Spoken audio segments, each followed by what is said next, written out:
Hola a todos nuestros queridos oyentes, somos Anelisa Vargas. Jasmine Sánchez y Mara Estrada. Estás en Hablemos de Verdad, donde conversamos acerca de teología, cultura y la condición humana.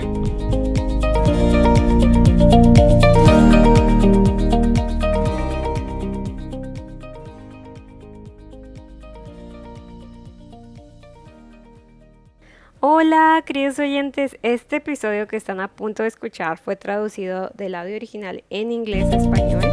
Van a escuchar que Jazz es la voz de la doctora Glan, nuestra invitada.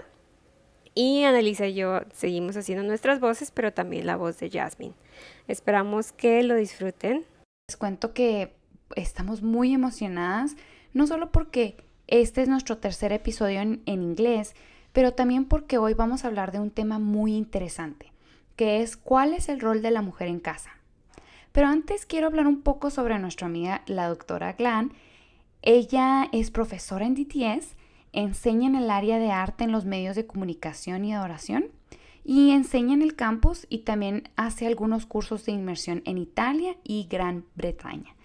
Y me siento muy honrada de haberla conocido más en nuestro viaje a Italia. La doctora Glan también es escritora, escribe tanto ficción como no ficción, es periodista y es oradora que promueve la transformación de pensamiento, especialmente en temas relacionados con el arte, el género, la intimidad sexual en el matrimonio y la historia del primer siglo en lo que respecta al género. Ha escrito más de 20 títulos, también ha escrito algunos estudios bíblicos. Me gusta mucho todo lo que ella hace. Tiene algunos títulos muy creativos, doctora Glan. Sí, un café moca en el monte y un café Java con los jueces. Y ella y su esposo tienen una hija adulta que se llama Alex. Y bueno, estamos muy emocionados de tenerla aquí, doctora Sandra Glan. Y Mara, ¿quieres comenzar con nuestro tema? Sí. Bueno, una vez más, yo también estoy muy emocionada de tenerla con nosotros, Dr. Glan. Vamos a hablar de un tema un poco complejo, pero qué bueno que nos están escuchando. Vemos en la Biblia que Dios creó a la mujer y al hombre, a los dos a imagen y semejanza de él, ¿verdad? Y que la mujer fue creada de la costilla de Adán. Entonces, ¿tenía Dios un diseño original para la mujer en Génesis? Y si es así, ¿cuál era? Bueno, el diseño original de Dios para la humanidad es que la tierra entera algún día se llene de adoradores. Y entonces la forma en que se supone que esto suceda es que Dios crea una compañera indispensable para el hombre, una aliada, una pareja para cumplir esta tarea. Y ambos representan a Dios de diferentes maneras. Y así, como dijiste, Dios hizo al hombre y a la mujer, ambos a la imagen de Dios. La mujer está hecha a imagen de Dios. Ella es portadora de la imagen. Entonces, tanto el hombre como la mujer recibieron dos tareas. A veces la gente dice que el hombre tenía la tarea de trabajar y la mujer tenía la tarea de tener hijos, pero eso no es en absoluto lo que dice Génesis. Ambos tienen la misión de gobernar la tierra juntos. Los dos deberían de tener dominio sobre la tierra y someterla, y los dos tienen la misión de ser fructíferos y multiplicarse. Que eso se refiere a la reproducción de tener hijos, pero también se refiere mucho más. Se refiere a florecer, bendecir la tierra y administrarla. Y eso debe de ser un trabajo maravilloso. Hay todo tipo de frutos y todo tipo de animales. Por lo tanto, la mujer está hecha para ser una imagen de Dios y ser una compañera indispensable para el hombre en sus trabajos mayores. Entonces, si tanto el hombre como la mujer tienen dominio sobre la tierra, ¿qué significa para la mujer ser ayuda idónea? ¿Es acaso de segundo nivel? Para nada. La palabra que se usa para ayuda idónea, que probablemente ustedes ya lo saben, es la misma palabra que se usa para Dios. Dios es mi ayuda. Y Dios definitivamente no es un asistente. Entonces, la idea de ayuda idónea en Génesis no es en absoluto una especie de clasificación como un ayudante para preparar hamburguesas o un ayudante del plomero o la ayudante de mamá. No, es mucho más. La palabra que se traduce del hebreo cuando los eruditos decidieron traducir del hebreo al griego, usaron una palabra que es la palabra ayuda para describir a un ayudante como para, no sé, si un cirujano tiene un caso muy difícil y tiene que llamar a alguien con una especialidad en la que este cirujano no domina, y para llegar a un caso así de difícil, cada uno aporta sus fortalezas. Entonces, ese es el tipo de ayuda que tiene el hombre, del que habla Génesis.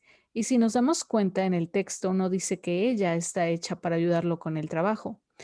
Ella está hecha para ayudarlo porque él está solo y estar solo es un problema, una cosa horrible. De hecho, acabamos de vivir una pandemia, ¿verdad? Y hemos visto los horribles efectos en la humanidad de estar solos. Y bueno, para un prisionero es un castigo terrible ser puesto en un confinamiento solo. Y cuando Adán vio a todos los animales y dijo, no hay nadie como yo, estoy solo en la tierra. Y entonces Dios le dice, espera, espera, vas a ver ahorita lo que voy a crear. Entonces Dios hace a la mujer y la trae al lado de Adán. Y es una destrucción completa del texto decir que ella está allí como subordinada a él, porque más bien ella es su ayudante, que ya explicamos lo que quiere decir esa palabra. Ella está ahí para reflejar a Dios y para ser su compañera, ya sabes. No creamos una organización con ella debajo de él, más bien como si fueran aliados en el mundo juntos, hombro con hombro, cumpliendo una misión que a ambos se les ha encomendado. Cuando pensamos en eso, es impresionante, porque en nuestra cultura, la cultura mexicana, muchas veces la mujer se queda en casa. No que haya nada malo en eso, pero creo que muchas veces se le ve como menos, como estás ahí en la cocina y este es tu lugar en la casa, haces lo que sea necesario. Oye, sí, ¿verdad? Y tristemente también pasa en otras culturas. Sí, claro. Entonces, a la luz de lo que acaba de compartir, ¿cuál diríamos que es el papel de la mujer en casa? ¿Existe un rol para ella que sea atemporal o solo aplica a la audiencia original en la Biblia? Esa es una muy buena pregunta. Es muy importante que nos fijemos en la palabra rol y nos preguntemos, ¿qué es un rol? Ser mujer no es un rol. Ser hombre no es un rol. Eso es lo que tú eres. Un rol es soy madre, soy hija, soy empleada, soy estudiante o soy maestra. No es soy hombre o soy mujer. Esas palabras que dije anteriormente es un rol, es decir, incluso cuando nosotros nos referimos al rol de la mujer es una combinación de palabras inusual, ¿cierto? Y también podemos preguntarnos, ¿cuál es el rol de una mujer soltera? ¿Cuál es el papel de una mujer casada? Y es entonces que esa relación entra en juego cuando hablamos sobre los roles. Por ejemplo, vemos un cambio en el Nuevo Testamento. Sabemos que en el Antiguo Testamento vemos ese énfasis en fructificad, multiplicad, llenad la tierra. Pero luego en el Nuevo Testamento parece como si hubiese habido un cambio en el tiempo de Cristo porque Jesús es soltero, Pablo es soltero, Juan el Bautista es soltero, y tienes a Pablo diciéndole a los corintios, ser soltero es algo bueno, porque la meta, como siempre ha sido, y como dijimos al principio, la misión es llenar la tierra con adoradores y nos estamos multiplicando cuando hacemos discípulos, es decir, al discipular, al compartir el Evangelio, y vemos más un enfoque en eso, en el discipulado, en el Nuevo Testamento, que en lo que antes mencionaba el Antiguo Testamento. Ahí en el libro de Isaías hay un versículo donde el profeta dice, no dejes que los eunucos piensen que no hay nada bueno en ellos porque son árboles secos, básicamente que no se reproducen. Pero Dios dice, si obedecen mis mandamientos, yo les daré un nombre que es mejor que una descendencia. Entonces, incluso en el Antiguo Testamento vemos esas señales, pero lo vemos un poco más obvio en el Nuevo Testamento con los líderes que había en aquel tiempo, como ya mencionamos, Jesús, Pablo. Y también lo vemos, por ejemplo, en los requisitos para ser una monja que vienen de esa enseñanza bíblica, que es un llamado santo y que la mujer se tiene que reservar vocacionalmente para el ministerio como una persona soltera. Pero surge entonces la pregunta, ¿cuál es el rol de la mujer en la casa? Pues depende. Si eres esposa, parte de tu papel es cuidar de tu esposo. Parte del rol del esposo es cuidar a su esposa, ¿verdad? En este rol hay una relación especial Y de verdad creo que depende de la pareja saber cuál es el mejor uso de los talentos de cada uno. Por ejemplo, mi esposo tiene el don de ayudar, yo tengo el don de enseñar, espero. Entonces, cuando tenemos una fiesta, usualmente estoy, ya sabes, compartiendo cosas que he estado aprendiendo, enseñando, y mi esposo pregunta, ¿ya tienen refresco? Y a veces él tiene que servirle a la gente su vaso de agua porque es posible que yo me haya olvidado de darles agua porque estoy muy concentrada en su crecimiento espiritual, en obtener información de ellos. Y él dice, bueno, es que primero tenemos que darle de comer a nuestros invitados. Y se puede decir que este ejemplo no es doméstico, pero realmente el rol surge de nuestros dones y se puede malinterpretar. Eso es parte de por qué es tan importante para nosotros saber en qué somos buenos y cuáles son nuestros dones. En lugar de dejar que el mundo o la iglesia o la subcultura dicten lo que tengo que hacer y cuál es mi rol.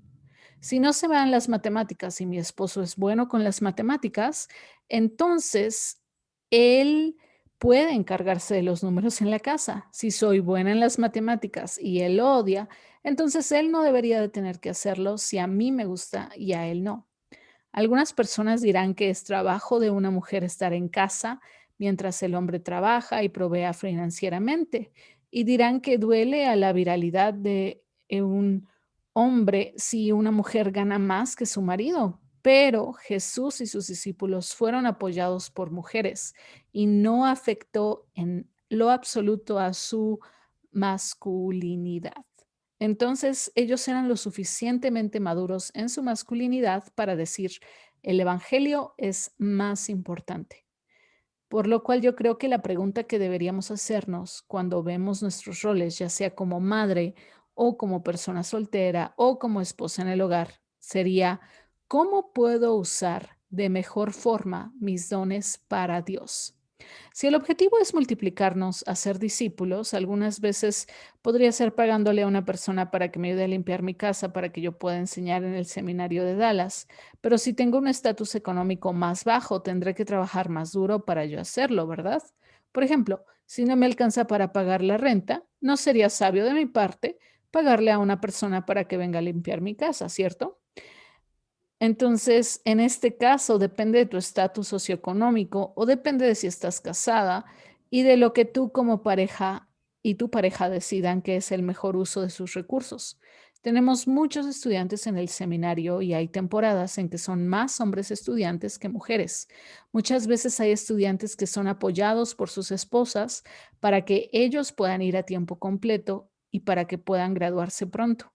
Y en muchos de estos casos el hombre no puede estar contribuyendo en lo absoluto financieramente porque la razón es Cristo y el Evangelio. Y eso tiene que triunfar sobre la cultura y tiene que ser más importante que los estereotipos. Tiene que ser más importante que cualquier tipo de expectativa o cualquier rol. Por eso es tan interesante cuando vemos en Efesios 5, cuando se le dice al esposo cómo debe de cuidar de su esposa. Y aquí habla de cuidar las manchas y las arrugas, lo cual es un lenguaje como de lavar la ropa. Básicamente dice, esposo, tú lavas la ropa, en un sentido.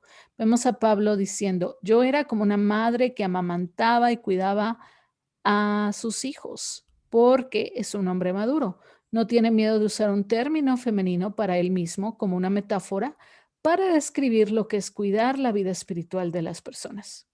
Es una pregunta muy importante la que estamos haciendo porque está tan llena de estereotipos y expectativas y tenemos que retroceder un paso y preguntarnos, ¿cómo puedo glorificar a Dios en esta etapa específica de mi vida? Saben, es muy interesante como por ejemplo pienso en algunos ídolos espirituales en nuestra cultura. Por ejemplo, yo diría que la mujer más grande de México es la Virgen de Guadalupe. Y ella es una mujer y hombres y mujeres ambos la veneran y la han puesto en un pedestal.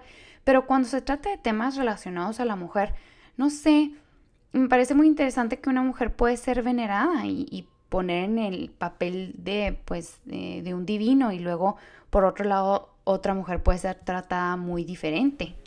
Oye, sí, qué incongruencia, de verdad. Y de verdad que esa es una gran incongruencia. Me encantó lo que dijo doctora Glan. No es exactamente un molde donde las mujeres debemos de encajar, pero es una forma única y no hay estereotipos. Porque después vemos pasajes bíblicos donde nos preguntamos, ¿cómo podemos interpretar estos pasajes bíblicos sobre el rol de la mujer para la audiencia del día de hoy? ¿Acaso estos pasajes aplican para todas las mujeres y para cada una de nosotras? Sí, de hecho hay muchos pasajes de los que podemos hablar. Déjenme comenzar con Proverbios 31 porque es un versículo que probablemente a muchas mujeres nos han dicho que es la imagen de la mujer ideal. Algunas cosas que hay que saber primero es el libro de Proverbios, como ustedes saben, porque son teólogas, es que termina y empieza con la personificación de la sabiduría. El capítulo 1 y el capítulo 31 son personificaciones hermosas de una mujer como la sabiduría. Así que Proverbios 31 da como ejemplo concreto de una persona, una mujer viviendo toda esa sabiduría.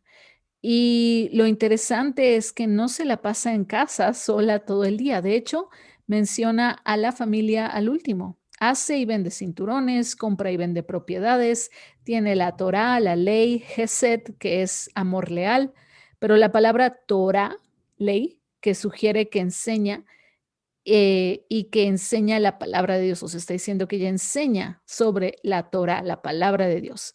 Cuida de los necesitados, su comunidad la conoce porque ella se preocupa por su comunidad. Y es una mujer de clase alta y no es que esto sea ideal, simplemente demuestra cómo maneja sus ganancias, cómo florece y cómo constantemente está contribuyendo a la economía de su casa.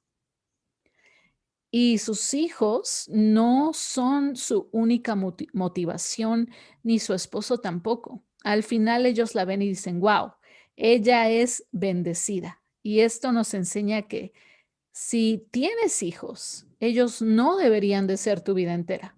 Es bueno que mi hija vea que yo tengo un ministerio y en ocasiones también sacrificar por mi ministerio, de la misma manera en la que yo siempre la llevaba a los clubes bíblicos. Yo también sacrificaba para que ella creciera espiritualmente. No es saludable que nuestros hijos piensen que son el centro de nuestro universo. Así que la mujer de Proverbios 31 es una mujer casada, pero eso no significa que todas las mujeres deban de estar casadas. Simplemente es la belleza de la poesía bíblica y está escrito en el acróstico equivalente al alfabeto de la A a la Z en hebreo, probablemente con el propósito de que memorizado se demuestre cómo es una gran mujer y muestra cómo es esa mujer. Y otra vez, no es que su marido la esté manteniendo, de hecho, él es el que está en las afueras. Probablemente él no esté ganando nada de dinero. Es muy probable que el hecho de que ella esté vendiendo y comprando propiedades y cinturones y manteniendo a su familia vestida, que el esposo pueda hacer trabajo de justicia o trabajo social, porque no tiene que pensar en cómo vamos a comer, cómo nos vamos a vestir. Ella es tan trabajadora que ella misma está viendo cómo van a comer y vestirse. Así que aquí es uno de los lugares en los que podemos ver y preguntarnos, ¿cuál es el rol de la mujer? El rol de la mujer es ser sabia y ayudar a florecer a la familia y ayudar a la comunidad a florecer. El pensar en los demás y no solamente en ella misma y más que nada temiendo a Dios. Ahora, si nos vamos a la carta de Tito, donde las ancianas deben de enseñar a las mujeres jóvenes cómo amar a sus esposos y a sus hijos y trabajar en la casa, muchas personas se enfocan solamente en la parte de trabajar en la casa con el énfasis en casa, en lugar de enfocarse en la palabra trabajar. Si nos ponemos a pensar que en los tiempos de Pablo, la mujer en el ágora, probablemente esté ahí en la calle vendiendo algo que haya hecho con sus manos o haya plantado algo y quizá esté cargando a un bebé amarrado a su cadera. Realmente no hay una separación de trabajo doméstico y trabajo fuera de la casa. Y Pablo está diciendo, no sean flojas, trabajen duro e industriosamente. Pero ¿qué pasó después de la revolución industrial? Cuando teníamos a personas que iban a la fábrica a trabajar, teníamos una separación muy grande entre el trabajo de casa y el trabajo en la fábrica. Nosotros leímos ese versículo y dijimos, la mujer no debe de ir a trabajar a la fábrica, debe quedarse en casa. Así como lo mencionaron antes, muchas mujeres se están quedando en casa y el marido está trabajando fuera, y eso es mucha la división de labores que obtenemos en una sociedad industrial. Pero la sociedad preindustrial, o cuando vamos a ciertas partes de África, por ejemplo, vemos mucho que la esposa podría estar criando gallinas y también está cultivando maíz, y quizá vaya el sábado al mercado a vender sus productos y su esposo esté igualmente ocupado. Los dos contribuyen a la economía del hogar. Pero si tú le dijeras a la mujer, tú no puedes salir de tu hogar a trabajar, se reiría y diría, no, tengo que ir al mercado y vender huevos o el maíz que cultivé.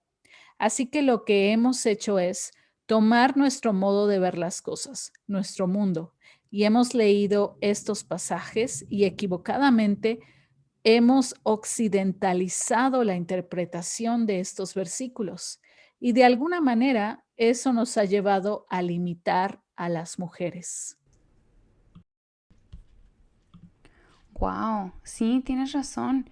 Entonces, basándonos en el mandato del versículo de Tito, del 2, capítulo 2, del 3 al 5, que como nos comentabas, no tiene que ser que todas las mujeres deben de quedarse en casa o que todas las mujeres deban de trabajar y también quedarse en casa. Realmente debe depender de la situación de cada persona o de sus talentos y fortalezas, como nos comentabas. Pero ahora, volviendo al tema de la autoridad, ¿dirías que los dos, esposo y esposa, tienen la misma autoridad en la casa?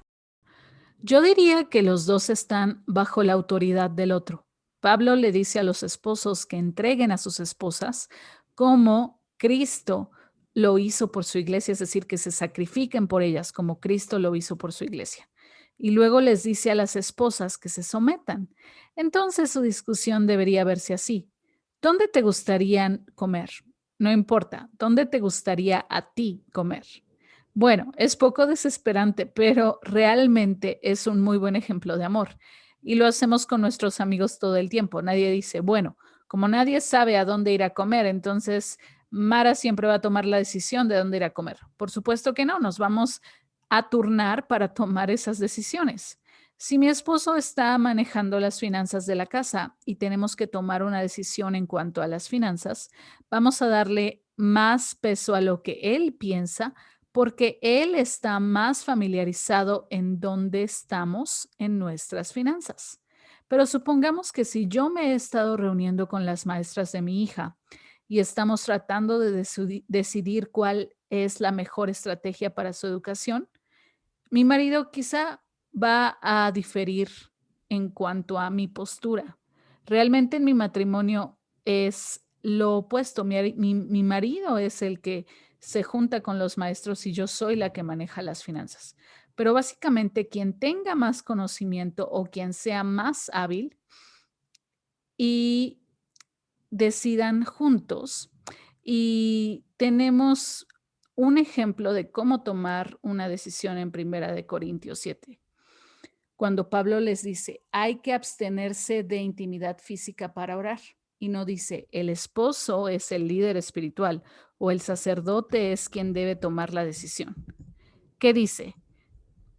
Dice, sea por mutuo consentimiento, que asume que si eres maduro en Cristo, juntos pueden tomar la decisión.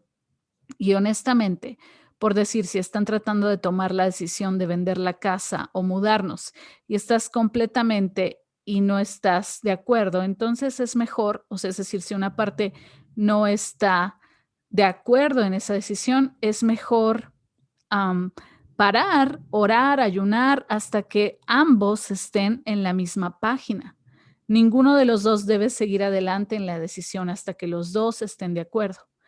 Así que pienso que lo que ha pasado es que hemos visto este mandato de que las mujeres se sometan a sus maridos y creo que aunque se aplica para hoy en día, no creo que haya sido solamente para los tiempos de Pablo, pero lo que hemos hecho es que hemos tomado esta idea de la cabeza y el cuerpo. Es que es una unidad orgánica y es así como deben el esposo y la esposa relacionarse uno con el otro. Es decir, los dos son una sola persona. Nosotros nos hemos hecho como que mucho énfasis en que uno es la cabeza, otro es el cuerpo, pero en realidad los dos son una persona. Y hemos tomado la cabeza y hemos hecho un mandato. Hemos hecho el verbo de someterse para ella y el cabeza para él. Pero ¿cuál es el verbo de él? Amar. Los esposos amen a sus esposas y no es solamente cariño, es dar la vida por ella. Y luego leemos, así como Cristo dio su vida por la iglesia. Tenemos un amigo que era misionero en Francia y, bueno, una pareja de amigos que eran misioneros en Francia y ella no estaba prosperando en Francia, estaba muy sola, pero a él le encantaba y él nació para vivir en Francia, pero dijo, tenemos que volver porque ella se va a deprimir si nos quedamos aquí. Está muy padre, me encanta estar aquí, pero no es bueno para ella. Él realmente dio su vida por ella, sacrificó sus deseos por su esposa. Y había personas que le decían, mira, tú fuiste hecho para servir a Dios y no tienes por qué sacrificar esto, pero realmente creo que el esposo hizo lo correcto.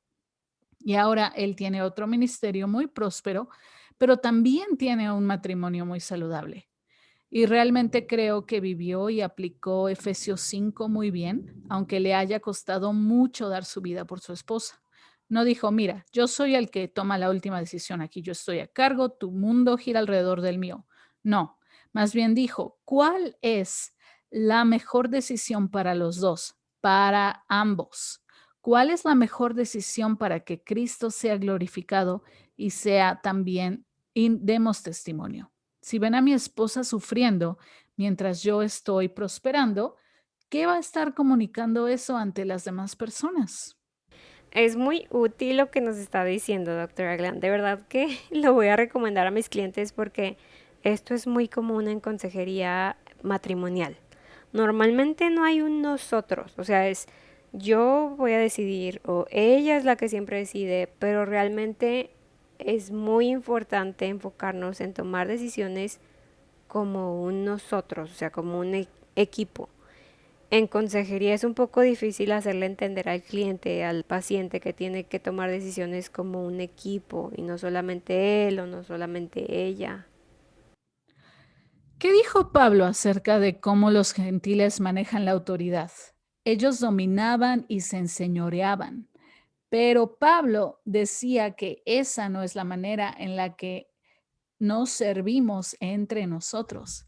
Jesús mismo ni siquiera se llamaba un líder siervo, o sea, él se llamaba un esclavo. Realmente él se despojó de cualquier tipo de poder. Y a veces como creyentes nos queremos llenar de poder y decimos, ¿qué no debe tener el esposo un poco de poder? ¿O qué no debe tener la esposa un poco de poder? Y no, debemos de actuar como una unidad, porque estamos hablando del matrimonio, pero esto es mucho más extenso que solo el matrimonio. Esto es la humildad prosperando, porque también la persona que es soltera debe vivir en comunidad y pensar, ¿cuál es el mejor uso de mis talentos? ¿Cómo debo de enfrentar la soledad? ¿Cómo debo servir a los miembros del cuerpo de Cristo? Porque somos miembros uno del otro y nadie de nosotros estamos viviendo en aislamiento, porque no fuimos hechos para eso.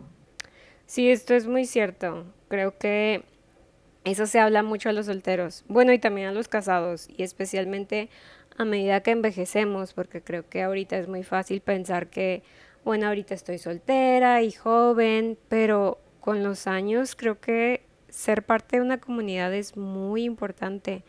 Ahora, cambiando un poquito de tema en cuanto a la sumisión, ¿cuál es la palabra que Pablo usa y qué significa que debamos someternos a nuestros esposos? Y también yo recuerdo que en una clase, quizá haya sido una clase con usted, en la clase del rol de la mujer, donde platicamos acerca de la palabra en griego, como en muchos pasajes, no sabemos si está hablando de una esposa o que se esté refiriendo literalmente a la mujer. Entonces, por ejemplo, ¿cómo se vería la sumisión de una mujer soltera? Ok, aquí es en donde en ocasiones transgiversamos la palabra y necesitamos parar. Tenemos la cabeza y el cuerpo se somete y la cabeza da su vida por ella. Es los dos lados de la misma moneda. Los dos ceden y renuncian a ellos mismos para que llegue a pasar algo más importante, que es la unidad. Pero ese mandato no es para la mujer, sino para la esposa. En ningún lugar dice que la mujer debe someterse más que el hombre. Todos debemos someternos al señorío de Cristo. Aparte, debemos de someternos los unos a los otros. Entonces, las mujeres no fueran hechas más para someterse que los hombres someterse a Dios. Como humanos nos sometemos a nuestro Dios. La esposa sí tiene un mandato, que es someterse, pero no es para todas las mujeres. De hecho, en las epístolas, las dos son claras de que las esposas deben de someterse a sus propios esposos, no a todos los hombres. No es innato en la feminidad que ella sea sumisa. Hemos tomado mandatos para las esposas y hemos cambiado esos mandatos y ahora los hemos aplicado a todas las mujeres. Es como si dijéramos que, por ejemplo, el versículo donde dice que los hombres no se enojen y concluir que es la naturaleza del hombre que se enoje. O sea, no está más en la naturaleza del hombre enojarse que en la naturaleza de la mujer, ambos. Es fruto del espíritu tener dominio propio para ambos. Así que el someternos es un mandato que todos debemos de hacer, que es un sinónimo de servir uno al otro, hombres a mujeres, mujeres a hombres, poner las necesidades de los demás primero que las de nosotros. Hay muchos pastores que yo conozco que barren el santuario, recogen los boletines del piso. Ellos fueron al seminario, no necesariamente se prepararon para hacer ese trabajo doméstico, pero ese es el corazón que tienen. Sirven a un maestro que él lavó la tierra y excremento de los pies de sus discípulos, ¿no? Entonces, ese es nuestro modelo de cómo funciona el someterse. Jesucristo se despojó y no quiere decir que había algo innato en él que fuera inferior a los humanos, para nada, pero aún así, él sirvió. Así que todos hemos sido llamados a servir. Ahora, hay un enfoque especial para los esposos, para las esposas, perdón, pero aún así, o sea, no es que ella se esté sometiendo a su liderazgo, se está sometiendo a él. Y él y ella, como cabeza y cuerpo, son uno solo. Así que ella es la parte que está abajo, literalmente, que es de ahí de donde viene esta palabra someterse. Tiene esa palabra, su raíz es abajo, es como una metáfora. Pero cabeza no significa líder, como cuando pensamos, por ejemplo, en un cuadro de organización donde la cabeza es el jefe y abajo están los empleados. No, o sea, ella es parte de un cuerpo. Entonces, y cabeza es parte de un cuerpo, entonces se supone que debe entregar su vida. Entonces, lo que significa es que un divorcio no es un cuadro organizacional donde el presidente despide a su asistente y contrata a una nueva. Es literal un corte de cabeza, es una tragedia, porque los dos que se convirtieron en uno ya no lo son más. Idealmente hay 3 diferentes partes dentro de un matrimonio: yo, mi esposo y nosotros. Y nosotros representa una unidad, donde la meta es que seamos tan maduros en Cristo, tan enfocados en Cristo, que nuestras vidas juntos sean más que 1 más 1. Y lo mismo es cierto del cuerpo de Cristo para las personas solteras, que cuando los solteros traigan sus dones y talentos con otras personas dentro del cuerpo de Cristo, mientras ejercitan esos talentos, no solamente son los talentos de los solteros más los talentos del cuerpo de Cristo, la combinación de ambos es mucho mejor que la de una sola persona que sirve individualmente. Entonces, doctora Glan, ¿existen versículos bíblicos que nos hablen acerca del rol de la mujer específicamente en la casa? Generalmente vemos Proverbios 31, como lo mencionábamos, Tito 2 habla acerca de trabajadoras del hogar y cómo era aquello, Pero realmente más allá de eso, creo que debemos ver un poco más el fruto del espíritu, en lugar de tratar de encontrar un estereotipo y forzarlo a que encaje. Porque, por ejemplo, si mi esposo piensa que él debe actuar como un hombre, pero le han dicho que debe ser gentil y amable, a lo mejor eso puede verse como muy poco hombre ante los ojos del mundo, pero delante de los ojos de Dios es bien visto. Ahí es cuando debemos ver más a hombres como Mr. Rogers en lugar de ver al hombre con espada y caballo blanco.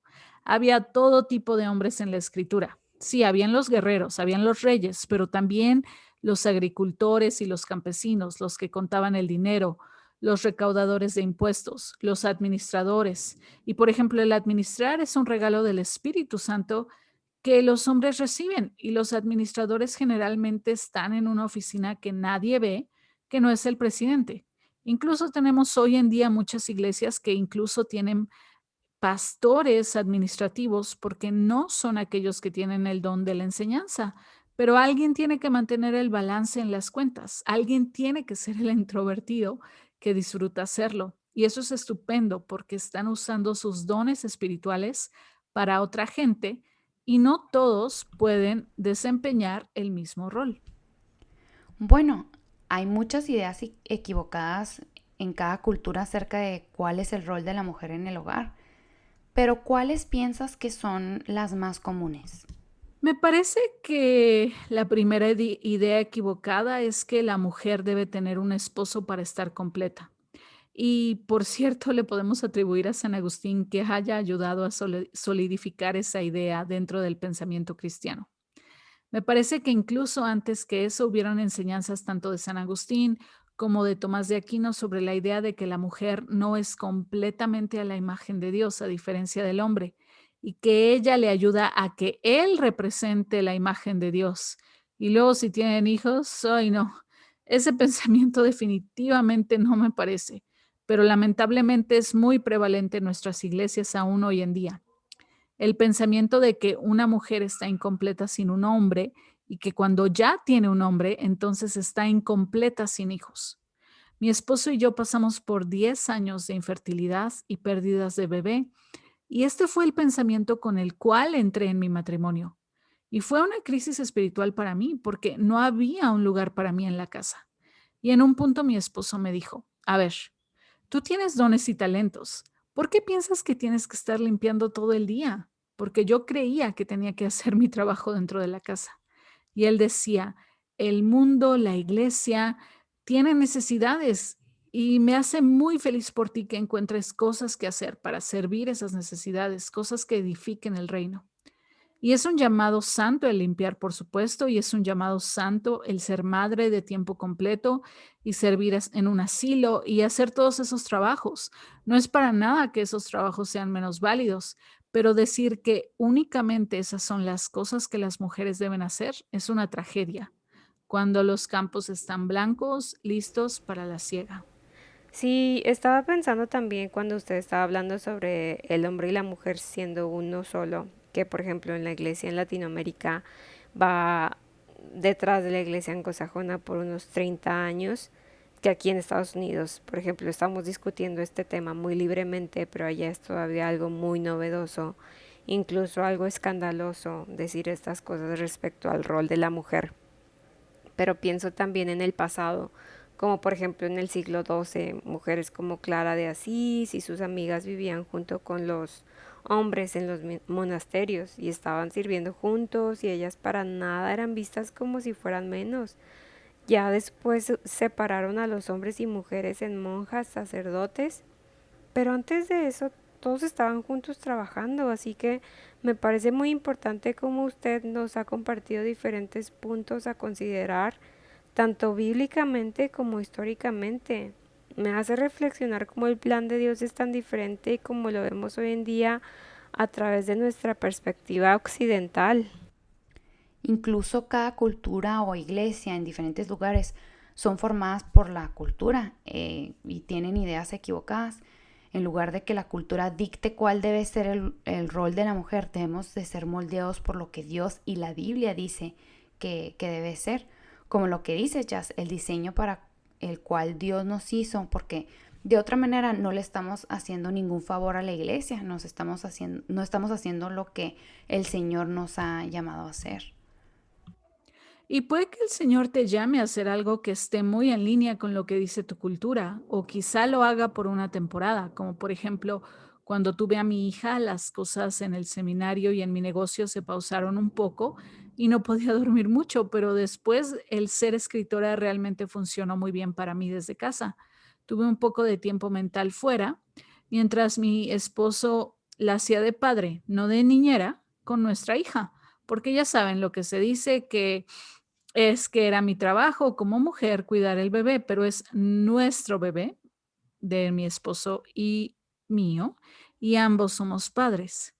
Pero quiero decir esto acerca de México. Una vez estaba en Culiacán, Sinaloa, y me di cuenta que las mujeres estaban enseñando clases de escuela dominical a hombres y a mujeres. Y por ejemplo, en mi iglesia en Estados Unidos hasta el día de hoy no se hace eso. Así que fue muy interesante ver qué cosas se consideran propias de hombres y cuáles de mujeres. Y pienso que ustedes han tenido el beneficio de viajar y es muy bueno de vez en cuando, si tienes la oportunidad de salir de tu país, hacerlo, porque te ayuda a ver tu mundo desde otra perspectiva distinta y preguntarte, ¿lo que estoy haciendo es cultural o es bíblico? No pasa nada si es cultural, siempre y cuando haya un entendimiento de que lo que es bíblico debe tomar prioridad. Nuestra meta es darle importancia primero a lo bíblico y muchas veces eso va a ir en contra de las normas culturales. Pero Jesús hizo eso todo el tiempo. Vaya, él tuvo a la primera mujer estudiante. Muchas gracias, doctora Glan. Gracias por habernos dado de su tiempo hoy. Cuéntenos dónde podemos encontrarla, dónde pueden encontrarla nuestros seguidores y si nos puede contar un poquito más acerca de su último libro. Claro, gracias por preguntar. Me pueden encontrar en www.aspire2, A-S-P-I-R-E, el número 2.com, y ese nombre está basado en el texto que dice aspira a una vida tranquila. No quiero ser famosa, no tengo que ser conocida, quiero que otros conozcan de Cristo y lo que Dios permita que se haga con lo que escribo está bien. Y el último libro al que quiero dirigirlos es Sexualidad Santificada, del cual soy coautora o curadora con el Dr. Gary Barnes, y lo que hicimos fue preguntar a muchos expertos sobre temas que están muy en tendencia hoy entre la gente, como el género, homosexualidad, sexualidad inmoral, personas en unión libre, todas esas preguntas difíciles. ¿Y qué tiene que decir la Biblia al respecto? Le pedimos a cada uno de los expertos que contribuyeran con un capítulo para el libro, y el libro se llama Sexualidad Santificada, valorando el sexo en una sociedad sexoexplotada.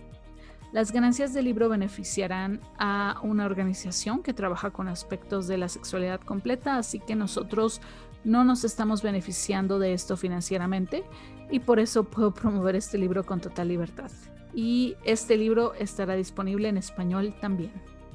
Me encanta el libro, me encanta como el significado de su página y me encanta el nombre Aspire2. Muchísimas gracias, queridos oyentes. Muchas gracias, doctora Glan, una vez más. Los invitamos a seguir a la doctora Glan en su página web y en su libro. Y síguenos también en todas nuestras redes sociales. Nos vemos. Hasta luego.